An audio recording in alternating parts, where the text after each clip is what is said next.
الرحمن الرحيم الحمد لله رب العالمين نحمد الله ونصلي ونسلم على رسوله الأمين سيدنا وحبيبنا وإمامنا محمد وآله وصحبه أجمعين. സുഹൃത്തുക്കളെ, സഹോദരങ്ങളെ, ഇമാം ഹസൻ അലൈഹി സ്വലാത്തു വസ്സലാമിനെ കുറിച്ചാണ് ഇന്ന് നമ്മൾ പറയേണ്ടത്.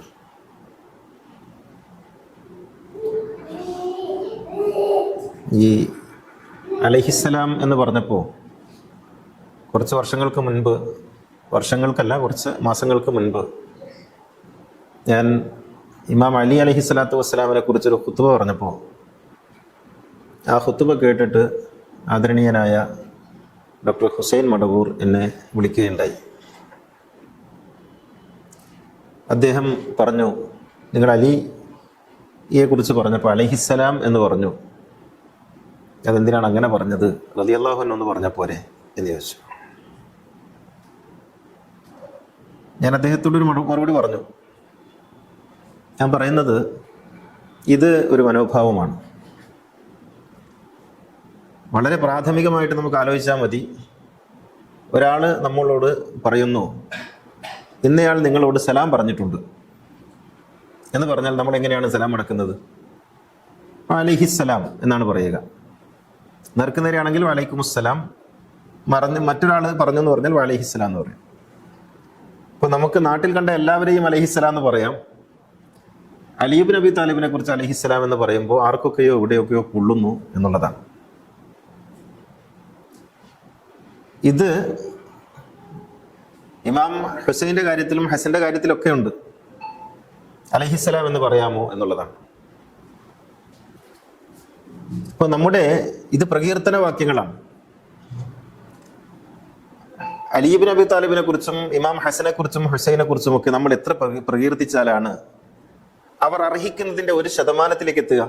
എത്ര പ്രകീർത്തിച്ചാലാണ്? ഞാൻ വിചാരിക്കുന്ന ഒരു പുരുഷായുസ് മുഴുവനും ഇമാം അലിയിൻ്റെ പ്രകീർത്തനങ്ങൾ നാം ഇരുന്ന് പാടിയാലും അദ്ദേഹം അർഹിക്കുന്ന ആദരവിൻ്റെ 1% പോലും ഒരു മനുഷ്യനവൻ്റെ ആയുസ്സിൽ പറഞ്ഞു തീർക്കാനോ പാടി തീർക്കാനോ സാധ്യമല്ല. അത്രമേൽ മഹത്വമുള്ളവരാണ് ഈ ഇമാമുകളൊക്കെ.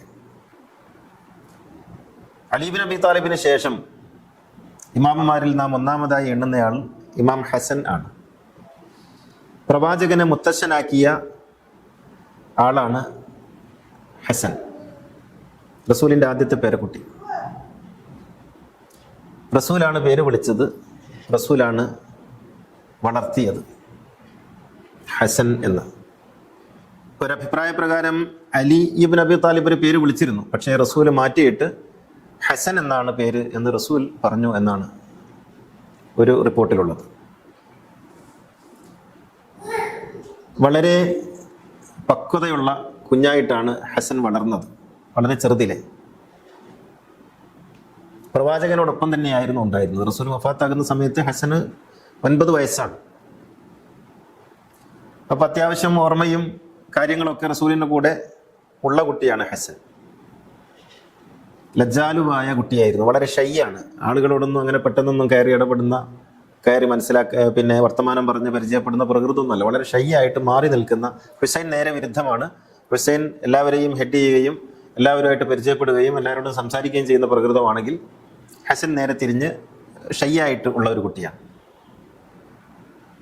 അദ്ദേഹം വളർന്ന് അലി ഇബ്നു അബി താലിബിൻ്റെ കാലത്തൊക്കെ ധാരാളം അവസരങ്ങൾ അവർക്കൊക്കെ ഉണ്ടായിരുന്നു.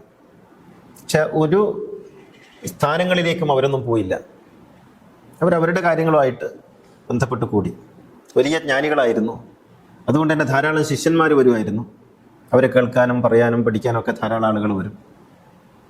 അവരുടെയൊക്കെ സംശയങ്ങൾ നിവർത്തിച്ചു കൊടുത്തും അവരോട് സംസാരിച്ചൊക്കെയാണ് അവർ ജീവിച്ചത്. പിന്നീട് ഹസൻ രംഗത്തേക്ക് വരുന്നത്, ആളുകൾക്കിടയിലേക്ക് വരുന്നത് ഉസ്മാൻ ഇബ്നു അഫ്ഫാന്റെ കാലത്തുണ്ടായ കലാപ സമയത്ത് ഉസ്മാൻ ഇബ്നു അഫ്ഫാൻ എന്ന പ്രവാചക ശിഷ്യൻ, 3ാമത്തെ ഖലീഫ, ഭരണാധികാരി, അദ്ദേഹത്തിനെതിരെ വലിയ കലാപമുണ്ടായി. കലാപം ഉണ്ടാകുന്നതിന് അദ്ദേഹത്തിൻ്റെ ചില പ്രവർത്തനങ്ങൾ കാരണമായിട്ടുണ്ട്. അതോടൊപ്പം തന്നെ സിറിയൻ ഗവർണറായ മുആവിയ ഒരു വലിയ കലാപം ഉണ്ടാക്കാൻ വേണ്ടി കാര്യമായി ശ്രമിച്ചിട്ടുണ്ട്. അപ്പോൾ ആ സമയത്ത് ഉസ്മാൻ ഇബ്നു അഫ്ഫാൻ യാതൊരു പോറലും ഏൽക്കാതെ കാത്ത് രക്ഷിക്കാൻ ഹസനും ഹുസൈനും അദ്ദേഹത്തിന്റെ ഇടത്തും വലത്തും പോയി കാവൽ നിൽക്കാൻ തീരുമാനിച്ചു, അലി ഇബ്നു അബി താലിബിന്റെ സമ്മതപ്രകാരം. അങ്ങനെ ഇരുവരും രംഗത്തേക്ക് വന്നു. ഉസ്മാൻ ഇബ്നു അഫ്ഫാന്റെ വീട്ടിൽ കയറി. വീട്ടിൽ കയറലൊക്കെ വളരെ പ്രയാസകരമായ ഒരു ചുറ്റുപാടാണ്. കാരണം കലാപകാരികൾ ആ വീട് ബ്ലോക്ക് ചെയ്തിരിക്കുകയാണ്, ഉപരോധിച്ചിരിക്കുകയാണ്. ആ സമയത്ത് അവരെയൊക്കെ കണ്ണുവെട്ടിച്ച് അതിനകത്ത് കയറി അദ്ദേഹത്തിന് കാവൽ നിൽക്കുമ്പോൾ ഉസ്മാൻ ഇബ്നു അഫ്ഫാൻ പറഞ്ഞു, റസൂലിന്റെ പേരക്കുട്ടികൾ കാവൽ നിന്നുകൊണ്ടുള്ള ഒരു ജീവിതം എനിക്ക് വേണ്ട, നിങ്ങൾ ഇവിടുന്ന് പോകണം. നിങ്ങൾ കാവൽ നിൽക്കുകയും ഞാനിവിടെ കിടന്നുറങ്ങുകയും ചെയ്യുന്നത് എനിക്ക് ആലോചിക്കാൻ കഴിയില്ല. അവർ തമ്മിലുള്ള ബന്ധമൊക്കെ അങ്ങനെയായിരുന്നു. അല്ല, നിങ്ങൾ ഉണ്ടാവണം. ഖദീജ ബീവിയുടെ മകളുടെ ഭർത്താവാണല്ലോ ഉസ്മാൻ ഇബ്നു അഫ്ഫാൻ. അതുകൊണ്ട് മൂത്താപ്പ എന്നുള്ള നിലക്കാണ് അവർ പറയുന്നത്. അതുകൊണ്ട് മൂത്താപ്പയ്ക്ക് കാവൽ നിൽക്കാൻ ഞങ്ങൾക്ക് സന്തോഷമേ ഉള്ളൂ. അത് പറ്റില്ല, നിങ്ങൾ റസൂലിൻ്റെ പേരക്കുട്ടികളാണ്, ഫാത്തിമയുടെ മക്കളാണ്, നിങ്ങൾ അങ്ങനെ നിന്നാൽ പറ്റില്ല. അങ്ങനെ അവർ പിരിഞ്ഞുപോയി. അന്ന് രാത്രിയാണ് ഉസ്മാൻ ഇബ്നു അഫ്ഫാൻ കൊല്ലപ്പെടുന്നത്. അന്നാണ് ഈ കലാപകാരികൾ വീട്ടിനകത്തേക്ക് ഇരച്ചു കയറുകയും കൊല്ലപ്പെടുകയും ചെയ്യുന്നത്. ഈ ഒരു സംഗതിയോടുകൂടി ഹസൻ ഇബ്നു അലി രംഗത്ത് വരികയും ആളുകളോട് സംസാരിക്കാനും ചില കാര്യങ്ങളിലൊക്കെ മധ്യസ്ഥം വഹിക്കാനും ഒക്കെ അദ്ദേഹം മുന്നോട്ട് വരികയും ചെയ്തു. പിന്നെ നിങ്ങൾക്കറിയാം, ആ കലാപം വലുതായി വന്ന് അവസാനം അലി ഇബ്നു അബി താലിബ് അലൈഹി സ്വലാത്തു വസ്സലാമിൻ്റെ ഷഹാദത്തോടു കൂടി, ഒരു റമദാൻ 21 ഷഹാദത്തോടു കൂടി അത് അവസാനിച്ചു. അലി ഇബ്നു അബി താലിബിന്റെ ഷഹാദത്തിന് ശേഷം പിന്നീട് ഖലീഫയായിട്ട് വന്നയാൾ ഹസൻ ഇബ്നു അലിയാണ്, 5ാമത്തെ ഖലീഫ. ഈ 5ാം ഖലീഫയെ കുറിച്ച് ആരും പറയാറില്ല. ഇതാണ് എനിക്ക് ഇന്ന് ഊന്നി പറയാനുള്ളൊരു വിഷയം. അതാണ് എന്തുകൊണ്ടാണ് ഇസ്ലാമിക ചരിത്രത്തിൽ 4 ഖലീഫമാരെന്ന് പറയുന്നത്. ഈ 4 ഖലീഫമാരെ ആരുണ്ടാക്കി? 5ാമത്തെ ഖലീഫയെ കുറിച്ച് എന്താണ് ആരും പറയാത്തത്? ഒരു ദിവസമാണെങ്കിൽ ഒരു ദിവസം ആ സ്ഥാനത്തിരുന്നാൽ അദ്ദേഹം ആ സ്ഥാനപ്പേര് കൊണ്ട് വിളിക്കപ്പെടേണ്ട ആളാണല്ലോ. നമ്മുടെ കേരളത്തിൽ മുഖ്യമന്ത്രിമാരെ എണ്ണുന്ന കൂട്ടത്തിൽ ഏതാനും ദിവസങ്ങൾ മാത്രം മുഖ്യമന്ത്രിയായ CH മുഹമ്മദ് കോയയുടെ പേര് ഇപ്പോഴും നമ്മൾ എണ്ണും. കാരണം മുഖ്യമന്ത്രി എന്ന പദത്തിൽ സത്യപ്രതിജ്ഞ ചെയ്ത് അദ്ദേഹം ഒരു ദിവസമാണ് ഇരുന്നതെങ്കിൽ പോലും അദ്ദേഹം മുഖ്യമന്ത്രിയാണ് ഒരു ദിവസം കേരളത്തിന്റെ. ആ എണ്ണുന്ന കൂട്ടത്തിൽ എണ്ണണം. ഇന്ത്യയിൽ പ്രധാനമന്ത്രിയായ കൂട്ടത്തിൽ ചരൺ സിംഗ് ഏതാനും നാളുകൾ മാത്രം പ്രധാനമന്ത്രിയായാണ്. പക്ഷെ ഇന്ത്യയുടെ പ്രധാനമന്ത്രിമാരെ എണ്ണുന്ന കൂട്ടത്തിൽ അദ്ദേഹത്തിന്റെ പേരെണ്ണം. 6 മാസം ഖലീഫയായിരുന്ന ആളാണ് ഹസൻ ഇബ്നു അലി, ഫാത്തിമയുടെ മകൻ, 1ാമത്തെ മകൻ. എന്തുകൊണ്ടാണ് ഇസ്ലാമിക ചരിത്രം ഖലീഫമാരുടെ എണ്ണം പറയുന്ന കൂട്ടത്തിൽ 4 ഖലീഫമാരെന്ന് പറയുന്നത്? ഈ 5ാം ഖലീഫ എന്താ, പറയാൻ പറ്റാത്ത ആളാണോ? കൊള്ളാത്ത ആളാണോ? ഈ ഖലീഫമാരുടെ കൂട്ടത്തിൽ ഈ 4 ആളുകളെയും നോക്കിയാൽ അവരിൽ മെച്ചപ്പെട്ടയാളെന്നല്ലാതെ കൊള്ളാത്തയാളെന്ന് പറയാൻ ഒരു തരത്തിലും സാധിക്കാത്ത ഫാത്തിമ ബീവിയുടെ മൂത്ത മകനെ 6 മാസത്തെ ഖിലാഫത്ത് എന്തേ നിങ്ങൾ വെള്ളത്തിൽ കലക്കി കളഞ്ഞു? എന്തുകൊണ്ടാണ് അദ്ദേഹത്തിന്റെ ഖിലാഫത്ത് പറയാത്തത്? അബൂബക്കർ സിദ്ദീഖ് 2.5 വർഷം, ഉമറുൽ ഫാറൂഖ് 10.5 വർഷം, ഉസ്മാൻ ഇബ്നു അഫ്ഫാൻ 13.5 വർഷം, അലി ഇബ്നു അബി താലിബ് 4 വർഷം. 6 മാസം ഹസൻ ഇബ്നു അലി. ഹസൻ ഇബ്നു അലിയെ പറയൂല. അതിന്റെ കാരണം എന്താണെന്നറിയോ? ഹസൻ ഇബ്നു അലിയെ പറഞ്ഞാൽ എങ്ങനെയാണ് ഹസൻ ഇബ്നു അലി തന്റെ ഭരണം അവസാനിപ്പിച്ചത് എന്ന് പറയേണ്ടി വരും. അത് പറയാതിരിക്കാൻ അദ്ദേഹത്തിന്റെ ഖിലാഫത്ത് തന്നെ അങ്ങ് മുക്കിക്കളഞ്ഞു. അതാണ് സംഭവിച്ചത്. ഒരു ചരിത്രത്തെ എങ്ങനെയാണ് നമ്മൾ തമസ്കരിക്കുന്നത്, എങ്ങനെയാണ് ഒരു ചരിത്രത്തെ അട്ടിമറിക്കുന്നത് എന്നതിന് ഇതിനേക്കാൾ മികച്ച ഒരു ഉദാഹരണമില്ല. ഞാൻ വിചാരിക്കുന്നു ഇവിടെ ഇരിക്കുന്ന എല്ലാ ആളുകളും 4 ഖിലാഫത്തിനെ കുറിച്ച് മാത്രമാണ് ആലോചിച്ചിട്ടുണ്ടാവുക. 5ാമത്തെ ആളുണ്ടെന്ന് നിങ്ങൾക്കൊക്കെ അറിയാം, എങ്കിൽ പോലും 5 ഖലീഫമാരെന്ന് പറയില്ല. ഖുതുബയിൽ സുന്നി മുസ്ലിയാക്കന്മാർ ഖുതുബ പറയുമ്പോൾ 4 ഖലീഫമാരുടെ പേര് പറയും, അല്ലേ? വഹുവൽ ഇമാം ഷഫീഖ് അമീറുൽ മുഅ്മിനീൻ അബൂബക്കർ സിദ്ദീഖ്, മുഅന്ന ഫിൽ അസ്ഹാബ് അമീറുൽ മുഅ്മിനീൻ ഉമർ ഇബ്നുൽ ഖത്താബ്, സയ്യിദുൽ അഖ്താൻ ഉസ്മാൻ ഇബ്നു അഫ്ഫാൻ, മുദ്ഹിറുൽ അജായിബ് അലി ഇബ്നു അബി താലിബ്. 5ാമത്തെ ആളെ കുറിച്ച് ഒന്നും കൊണ്ടുമില്ല. ഹസൻ എന്ന് പറയുന്നത് യഥാർത്ഥത്തിൽ ഈ 4 ഖിലാഫത്തിനേക്കാളും വളരെ പ്രാധാന്യമുള്ള, ഈ 4 ഖിലാഫത്തിനേക്കാളും ചരിത്രത്തിൽ രേഖപ്പെടുത്തപ്പെടേണ്ടുന്ന ഒരു കാലഘട്ടമാണ് ഈ 6 മാസം എന്ന് പറയുന്നത്. 6 മാസം ശരിക്കും തീക്കനൽ കയ്യിൽ പിടിച്ചതുപോലെയാണ് ഹസൻ ഇബ്നു അലി ആ ഖിലാഫത്ത് കൊണ്ടുപോയത്. തെരഞ്ഞെടുക്കപ്പെട്ട ഖിലാഫത്താണ്. 4 ഖലീഫമാരിൽ 2 ആളെ തെരഞ്ഞെടുക്കപ്പെട്ടിട്ടുള്ളൂ. അബൂബക്കർ സിദ്ദീഖിനെ ഒരു പ്രത്യേക സാഹചര്യത്തിൽ ഉമർ പ്രഖ്യാപിക്കുകയും പിന്നെ ജനങ്ങൾ കൂട്ടമായി അംഗീകരിക്കുകയും ചെയ്തു. ഉമർ ഇബ്നുൽ ഖത്താബിനെ അബൂബക്കർ നോമിനേറ്റ് ചെയ്തു. ഉസ്മാൻ ഇബ്നു അഫ്ഫാനെ ഉമർ നോമിനേറ്റ് ചെയ്ത 6 അംഗ സംഘം തിരഞ്ഞെടുത്തു. ജനങ്ങൾക്ക് അതിൽ പങ്കില്ല. ജനങ്ങൾ തെരഞ്ഞെടുത്ത, ഒരു നോമിനേഷനും ഇല്ലാതെ ജനങ്ങൾ തെരഞ്ഞെടുത്ത ആദ്യത്തെ ഖലീഫ അലി ഇബ്നു അബി ത്വാലിബാണ്. രണ്ടാമത്തെ ഖലീഫ ഹസൻ ഇബ്നു അലിയാണ്.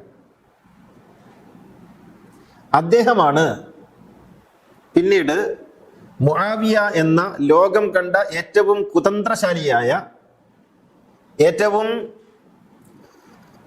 മലിനമായ രാഷ്ട്രീയം കളിച്ച രാജാവ് അദ്ദേഹത്തെ കൊണ്ട് രാജിവെപ്പിക്കുന്നത്.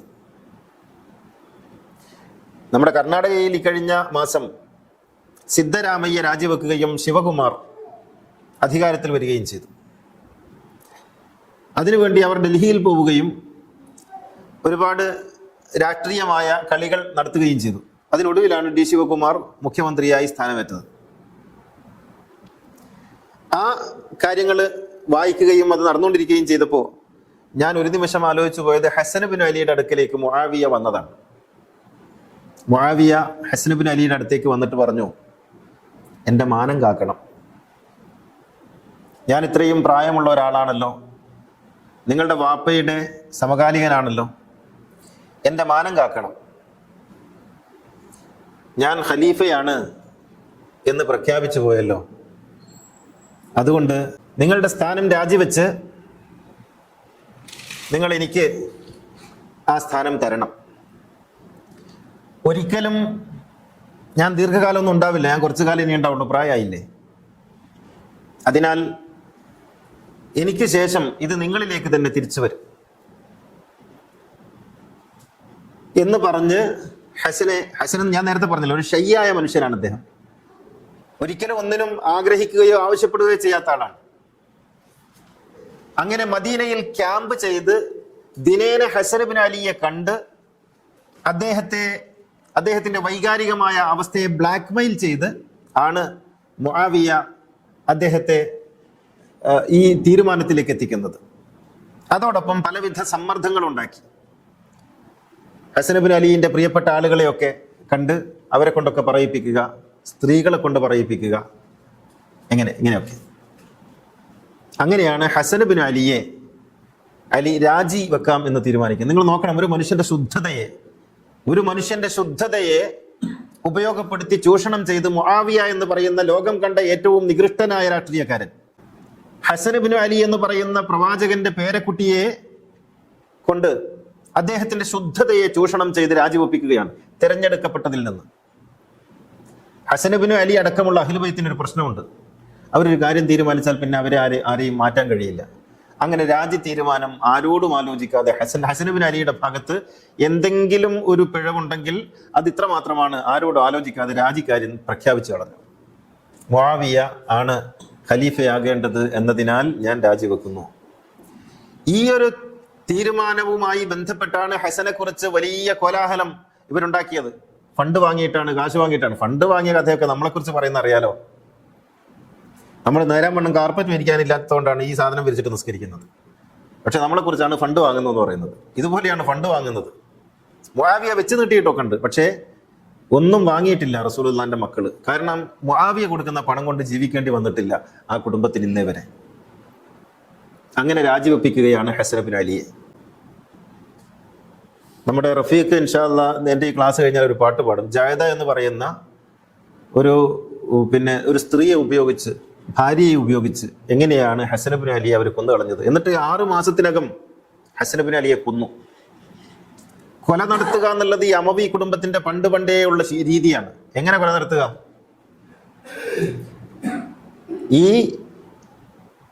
അവരാരെയാണോ ഉദ്ദേശിച്ചിട്ടുള്ളത് അവർക്ക് പോയിസൺ നൽകി, സ്ലോ പോയിസൺ നൽകിയിട്ടാണ് കുടുംബത്തെ ഇപ്പൊ റസൂലുള്ളാഹിനെ എങ്ങനെയാണ് കൊന്നത് നമുക്കറിയാലോ. റസൂലുള്ളാഹിനെ കൊന്നത് വിഷം കൊടുത്തിട്ടാ. വിഷം തേണ്ടിയിട്ടാണ് റസൂൽ വഫാത്തായത്. എല്ലാ ഹദീസിന്റെ കിതാബുകളിലുണ്ട്. അത് വിഷം എവിടെ നിന്ന് കിട്ടിയെന്നുള്ള കാര്യത്തിൽ അഭിപ്രായ വ്യത്യാസമുള്ളൂ. ഞാൻ ഉറച്ചു വിശ്വസിക്കുന്നു, മക്കയിൽ നിന്ന് ഹജ്ജ് കഴിഞ്ഞ് മദീനയിൽ എത്തുന്നത് വരെ ഒരു അസുഖവും ഇല്ലാതിരുന്ന റസൂൽ പെട്ടെന്ന് രോഗിയായതിന്റെ പിന്നിൽ പോയിസണിങ് ആണ്. അത് ഖൈബറിൽ കിട്ടിയ പോയിസൺ ഒന്നല്ല. അത് റസൂലിന്റെ കൂടെ മക്കയിൽ നിന്ന് മദീനയിലേക്ക് വന്ന മുആവിയയും അബൂ സുഫിയാനും സംഘവും പ്രവാചകൻ കഴിക്കുന്ന ഭക്ഷണത്തിൽ കലർത്തി കൊടുത്ത വിഷം കൊണ്ട് തന്നെയാണ് റസൂലുള്ളാഹി വഫാത്തായത്. റസൂൽ പറഞ്ഞല്ലോ, റസൂൽ പറഞ്ഞു എൻ്റെ ഉള്ളിൽ വിഷം പ്രവർത്തിക്കുന്നുണ്ട്. ബുഖാരിയിലുണ്ടല്ലോ, എൻ്റെ ഉള്ളിൽ വിഷം പ്രവർത്തിക്കുന്നുണ്ട്, എൻ്റെ നാടിഞരമ്പുകളൊക്കെയും പൊട്ടിപ്പോകുന്നത് പോലെ എനിക്ക് വേദന തോന്നുന്നു എന്ന് റസൂൽ പറഞ്ഞിട്ടുണ്ട്. അത് ഏത് വിഷാണെന്ന് ബുഖാരി പറയും, അത് ഹൈബറിലെ വിഷാണ്, 5 കൊല്ലം മുമ്പ് കിട്ടിയ വിഷാണെന്നാണ് പറയാ. അതിരിക്കട്ടെ, ഞാൻ പറയുന്നത് ഹസൻ ഇബ്നു അലിയുടെ ഭാര്യയായ ജയദ എന്ന് പറയുന്ന പെണ്ണിനെ മുആവിയ കൊട്ടാരത്തിലേക്ക് വിളിപ്പിച്ചു. ഈ ജയദയെ ഹസൻ ഇബ്നു അലിയെ കൊണ്ട് കെട്ടിച്ചത് മുആവിയാണ് എന്നാണ്. എന്ന് വെച്ചാൽ ഒരാളെ വളർത്തിക്കൊണ്ടുവരുന്നത് ശത്രുക്കൾ. എങ്ങനെയാണ് ഗോർബച്ചോവ് റഷ്യയിൽ നേതാവായതെന്ന് ചോദിച്ചാൽ, അത് അമേരിക്കൻ വൻശക്തി വളർത്തിക്കൊണ്ടുവരികയാണ് ഒരാളെ. എന്നിട്ട് അയാൾ വളർന്ന് വളർന്ന് വളർന്ന് വന്ന് അവിടെ എത്തുകയാണ്. എങ്ങനെയാണ് നരസിംഹറാവു ഇന്ത്യയുടെ പ്രധാനമന്ത്രിയായത്? നരസിംഹറാവു പ്രധാനമന്ത്രിയാകണമെന്ന് പതിറ്റാണ്ടുകൾക്ക് മുമ്പ് ചില കേന്ദ്രങ്ങൾ തീരുമാനിച്ചിട്ടുണ്ട്. ഗോർബച്ചേവ് റഷ്യയുടെ പ്രസിഡന്റ് ആകണമെന്ന് പതിറ്റാണ്ടുകൾക്ക് മുമ്പ് ചില കേന്ദ്രങ്ങൾ തീരുമാനിച്ചിട്ടുണ്ട്. ജയദ പ്രവാചക ഭവനത്തിൽ ഉണ്ടായിരിക്കണമെന്ന് ചില കേന്ദ്രങ്ങൾ തീരുമാനിച്ചതിന്റെ അടിസ്ഥാനത്തിലാണ് ജയദ വരുന്നത്. അല്ലാതെ ഹസൻ ഇബ്നു അലിയുടെ ഭാര്യയൊന്നും ആർക്കും വിലക്കെടുക്കാൻ കഴിയില്ല. പക്ഷെ അവരുടെ ആളായിരുന്നു. റസൂലിന്റെ വീട്ടിലാണ് വളരുന്നത്. അത് ഇപ്പോഴും ഉണ്ടത്, ഇപ്പോഴും അങ്ങനെയാണ്. ഇപ്പം നമ്മുടെ ഗൾഫ് രാജ്യങ്ങളിലെ കൊട്ടാരങ്ങളൊക്കെ നമ്മൾ വിചാരിക്കുന്നുണ്ടോ? ആ കൊട്ടാരങ്ങളിലൊക്കെയും മറ്റു പല രാഷ്ട്രങ്ങളുടെയും ആളുകളുണ്ട്. അവരുടെ ഭാര്യമാരായി, അവരുടെ മരുമക്കളായിട്ടൊക്കെ അവിടെ ഉണ്ട്. ഇതാണ് രാഷ്ട്രങ്ങളുടെ തന്ത്രങ്ങൾ എന്ന് പറയുന്നത്. എങ്ങനെയാണ് യാസർ അറഫാത്ത് മരിച്ചത്? യാസർ അറഫാത്ത് എന്ന് പറയുന്ന ഫലസ്തീനിന്റെ എക്കാലത്തെയും വലിയ നേതാവ് മരിച്ചത് എങ്ങനെയാണ്? സുഹ എന്ന് പറയുന്ന ഒരു യഹൂദ സ്ത്രീ അയാളുടെ ഭാര്യയായി വന്നതിന് ശേഷം ആദ്യമായി അദ്ദേഹത്തിന്റെ ഇന്റർവ്യൂ ചെയ്യാൻ വേണ്ടി വരുന്നു, പിന്നീട് അദ്ദേഹത്തിന്റെ ജീവചരിത്രം എഴുതാൻ വേണ്ടി കൂടെ നിൽക്കുന്നു, പിന്നീട് അദ്ദേഹത്തിന്റെ ഭാര്യയാകുന്നു, അവസാനം അദ്ദേഹത്തിന് വിഷം കൊടുത്ത് കൊല്ലുന്നു. ഇങ്ങനെയാണ് സംഭവിക്കുന്നത്. ഇത് എല്ലാ കാലത്തും എപ്പോഴും സംഭവിക്കുകയാണ്. ഇങ്ങനെ റസൂലുള്ളാഹിന്റെ വീട്ടിൽ ഹസൻ ഇബ്നു അലിയുടെ ഭാര്യയായി ജയദ എന്ന ഒരു പെണ്ണിനെ എത്തിക്കുന്നതോടുകൂടി മുആവിയയുടെ ഓപ്പറേഷൻ ആരംഭിക്കുന്നുണ്ട്. അങ്ങനെ ഈ ജയദ മുഖാന്തരം ഹസൻ ഇബ്നു അലിക്ക് വിഷം കൊടുത്ത്, ഭക്ഷണത്തിൽ വിഷം കലർത്തി കൊടുത്ത്, അവസാനം ഹസൻ ഇബ്നു അലി ബോധം നഷ്ടപ്പെടുകയും ബോധം വരികയും രക്തം ഛർദ്ദിക്കുകയും രക്തം വിസർജിക്കുകയും ഒക്കെ ചെയ്യുന്ന അവസ്ഥ എത്തിയപ്പോൾ അനുജനായ ഹുസൈൻ പോയി ചോദിക്കുന്നുണ്ട്, എന്ത് പറ്റി അങ്ങേക്ക്, എന്താണ് പറ്റിയത്? അപ്പൊ അദ്ദേഹം പറഞ്ഞു, എനിക്ക് വിഷം എൻ്റെ ഉള്ളിലുണ്ട്. ഹുസൈൻ ചോദിക്കുന്നുണ്ട്, ആരാണ് തന്നത്? ഹസൻ ഇബ്നു അലി പറയുന്നു, അത് ഞാൻ പറയില്ല, ഞാൻ പറഞ്ഞാൽ നിനക്ക് കൂടി അപകടമാണ്. ചരിത്രത്തിന്റെ എല്ലാ പുസ്തകങ്ങളിലും ഉണ്ടത്. നിനക്ക് കൂടി അപകടമാണ്. എന്നിട്ട് മരിച്ചു. 6 മാസം കൊണ്ട് നിനക്ക് ഇത് തിരിച്ചു തരാൻ. കാരണം മുആവിയ പറയുന്നുണ്ട്, ഹസൻ ഇബ്നു അലി ജീവിച്ചിരുന്നാൽ നമുക്ക് സമാധാനത്തോടെ ഭരിക്കാനാവില്ല. കാരണം ഇത് തിരിച്ചു കൊടുക്കേണ്ടതാണല്ലോ. തന്റെ മക്കളിലേക്ക് ഇത് പോവില്ല, യസീദിലേക്ക് പോവില്ല. അതുകൊണ്ട് ഹസൻ ഇബ്നു അലിയെ കൊല്ലേണ്ടതുണ്ട്. നിങ്ങൾ നോക്കണം, ഈ ചരിത്രം എത്ര ക്രൂരമാണെന്ന് അറിയണം. എന്നിട്ട് ഹസൻ ഇബ്നു അലി വഫാത്തായിട്ട് ചരിത്രം പിന്നെയും നീണ്ടുപോകുന്നുണ്ട് കേട്ടോ. അദ്ദേഹം മരിക്കുമ്പോൾ ഹുസൈനോട് പറയുന്നുണ്ട്, നീ പോയിട്ട് അധികാരികളോട് ചോദിക്ക് എന്നെ എൻ്റെ വല്യുപ്പാൻ്റെ അടുത്ത് കടത്തുമെന്ന്. അവിടെ മദീനയിൽ വല്യുപ്പാൻ്റെ അടുത്തൊരു ഖബറിന് ഇടം തരുമോ എന്ന് ചോദിക്കുകയാണ് പ്രവാചകന്റെ പേരക്കുട്ടി. അബൂബക്കർ സിദ്ദീഖിനോട് അദ്ദേഹം ആണല്ലോ, എന്താണ് ഈ സമയത്ത് അലിയാർ തങ്ങളുടെ മരണശേഷം അബൂബക്കർ സിദ്ദീഖിന്റെ ഖബറും അബൂബക്കർ സിദ്ദീഖിന്റെ മരണശേഷം അബൂബക്കറിന്റെ ഖബറും ഉമറിന്റെ ഖബറും അവിടെ വന്നല്ലോ. ഉസ്മാൻ ഇബ്നു അഫ്ഫാൻ കലാപകാരികൾ വധിച്ചത് കൊണ്ടാണ് അവിടെ മറമാടാൻ കഴിയാതെ പോയത്. അലി ഇബ്നു അബി താലിബിന്റെ ഖബർ തന്നെ ആർക്കും അറിയില്ല. അലി ഇബ്നു അബി താലിബിന്റെ ഖബർ ഷരീഫ് എവിടെയാണെന്ന് ഇന്നും ആർക്കും അറിയില്ല. 4 സ്ഥലങ്ങളിൽ ഉണ്ട് എന്ന് പറയപ്പെടുന്നു. 4 സ്ഥലങ്ങളിലാണ് മറമാടപ്പെട്ടത്. കാരണം അലി ഇബ്നു അബി താലിബിനെ എവിടെ മറമാടിയാലും അവിടെ നിന്ന് അത് എടുത്ത് പുറത്തു കളയുമെന്ന് അന്നത്തെ ഭരണാധികാരികൾ പ്രഖ്യാപിച്ചതിനെ തുടർന്ന് 4 സ്ഥലങ്ങളിലാണ് മറമാടിയത് ഒരേ സമയത്ത്. അതുകൊണ്ട് ഈ 4 സ്ഥലത്തിൽ എവിടെയാണ് അലി ഇബ്നു അബി താലിബിന്റെ ഖബർ എന്നറിയില്ല. അവസാനം കർബലയിലേക്ക് പോകുന്നതിന് മുമ്പ് ഇമാം ഹുസൈൻ അലൈഹിസ്സലാം നജഫിൽ പോയി സിയാറത്ത് ചെയ്തതിനെ തുടർന്ന് നജഫിലായിരിക്കാം എന്ന് കരുതുകയാണ് ഇപ്പോഴും. നമ്മൾ ഓർക്കണം, ഹസൻ ഇബ്നു അലി ചോദിക്കുന്നു, വല്യപ്പാന്റെ അടുത്ത് മറമാടാൻ അധികൃതരോട് സമ്മതം ചോദിക്കണം, കൊടുത്തില്ല. എന്നിട്ട് നമ്മൾ കഥയുണ്ടാക്കി, ഈസാ നബി വന്നിട്ട് മരിച്ചാൽ അവിടെ മറമാടണം. ഈസാ നബി ആകാശത്ത് നിന്ന് ഇറങ്ങി വന്നിട്ട് മരിച്ചാൽ അവിടെ മറമാടാൻ സ്ഥലം വെച്ചിരിക്കുകയാണ് അത്രേ, റസൂലുള്ളാഹിന്റെ പേരക്കുട്ടികൾക്ക് കൊടുക്കാതെ. ഹുസൈൻ പോയി ചോദിച്ചു, സമ്മതിച്ചില്ല. അപ്പൊ ഹസൻ പറഞ്ഞു, വേണ്ട, മുസ്ലിങ്ങളൊക്കെ മറമാടി, നമ്മുടെ ഉമ്മാനെ അടക്കം മറമാടിയ ഖബർ ഉണ്ടല്ലോ അവിടെ മതി, അതുകൊണ്ട് പിന്നെ നീ പ്രശ്നമൊന്നും ഉണ്ടാക്കണ്ട. ആ സമയത്ത് പോലും പ്രശ്നം ഉണ്ടാക്കാതിരുന്നു, എന്നിട്ടാണ് മരണപ്പെടുന്നത്. നിങ്ങൾ ആലോചിച്ച് നോക്കണം, എവിടെയാണ് നമ്മുടെയൊക്കെ ഇന്ന്? നമ്മളൊക്കെ എത്ര സുഖമാണ്, എന്ത് പ്രശ്നം, എന്തെങ്കിലും പ്രശ്നമുണ്ടോ? റസൂലുള്ളാഹിന്റെ പേരക്കുട്ടികളും മക്കളും അനുഭവിച്ച ദുരന്തങ്ങളെ ഓർത്തു നോക്കിയാൽ നമ്മളൊന്നും അനുഭവിച്ചിട്ടില്ല, നമുക്കൊന്നും ഒരു പ്രശ്നവുമില്ല. ഇത്രയും വൃത്തികെട്ട രാഷ്ട്രീയ തമ്പുരാക്കന്മാരിലൂടെയാണ് അവരൊക്കെ കടന്നു വന്നിട്ടുള്ളത്. അങ്ങനെ ഇല്ലായ്മ ചെയ്ത കുടുംബം. ഈ ഹസൻ ഇബ്നു അലി യഥാർത്ഥത്തിൽ പ്രതിനിധീകരിക്കുന്നത്, ഇന്നും നമ്മുടെ ഓർമ്മകളിൽ പ്രതിനിധീകരിക്കുന്നത് പ്രവാചകന്റെ യഥാർത്ഥ പാതയാണ്. അത് അതോടുകൂടി ഇല്ലാതായിപ്പോയി, അവരോടുകൂടി മറമാടപ്പെട്ടു പോയിട്ടുണ്ട്. പിന്നീട് നമുക്ക് കിട്ടിയതൊക്കെയും മുആവിയ ഉണ്ടാക്കിയ, യസീദ് ഉണ്ടാക്കിയ, അവരുടെ കൊട്ടാര പണ്ഡിതന്മാരുണ്ടാക്കിയ മതത്തിലാണ്. വർഗീയതയുടെ, വംശീയതയുടെ, പരസ്പര വിദ്വേഷത്തിൻ്റെ, ജൂത വിദ്വേഷത്തിൻ്റെ ഒക്കെ ഒരു മതമാണ് നമ്മുടെ കൈകളിൽ നിന്നുള്ളത്. ഞാൻ അവസാനിപ്പിക്കുകയാണ്. അപ്പോൾ ഹസൻ ഇബ്നു അലി എന്ന് പറയുന്നത് എക്കാലത്തും ഓർമ്മിക്കപ്പെടേണ്ടുന്ന ഒരു വലിയ പുണ്യപുരുഷനാണ്. ഇമാം ഹുസൈനെ പോലെയോ അതേക്കാൾ കൂടുതലോ ചരിത്രത്തിൽ അടയാളപ്പെടുത്തപ്പെടേണ്ടുന്ന ഒരാളാണ്. എന്തൊക്കെ വൃത്തികേടുകളാണ് എഴുതിയുണ്ടാക്കിയെന്നറിയോ? ഹസൻ ഇബ്നു അലിയെ കുറിച്ച് നിങ്ങൾ ഏതെങ്കിലും പള്ളി ഉസ്താദിനോടൊന്ന് വെറുതെ ചോദിച്ചു നോക്കണം. എന്നിട്ട് അവർ പറയും 100 കല്യാണം കഴിച്ചിട്ടുണ്ട്, പിന്നെ എല്ലാ ദിവസവും നിക്കാഹായിരുന്നു, 100 കല്യാണം കഴിച്ചിട്ടുണ്ട്. ഇങ്ങനെ റസൂലുള്ളാഹിനെ കുറിച്ച് 14 കല്യാണം കഴിച്ചു എന്നൊക്കെ എഴുതി വെച്ചതുപോലെ റസൂലുള്ളാഹിന്റെ പേരക്കുട്ടികളെ കുറിച്ചൊക്കെ ഇവർ എഴുതി വെച്ചിട്ടുണ്ട്, വൃത്തികേടുകൾ എഴുതി വെച്ചിട്ടുണ്ട്. വളരെ വിശുദ്ധമായ ജീവിതം നയിച്ച, ഓരോ തെറ്റായ വഴിയിലേക്കും പോകാതെ പൂ പോലെ ജീവിച്ചു മരിച്ചുപോയ പുണ്യാത്മാക്കളാണ് പ്രവാചക കുടുംബത്തിലെ അന്നത്തെ തലമുറ എല്ലാവരും.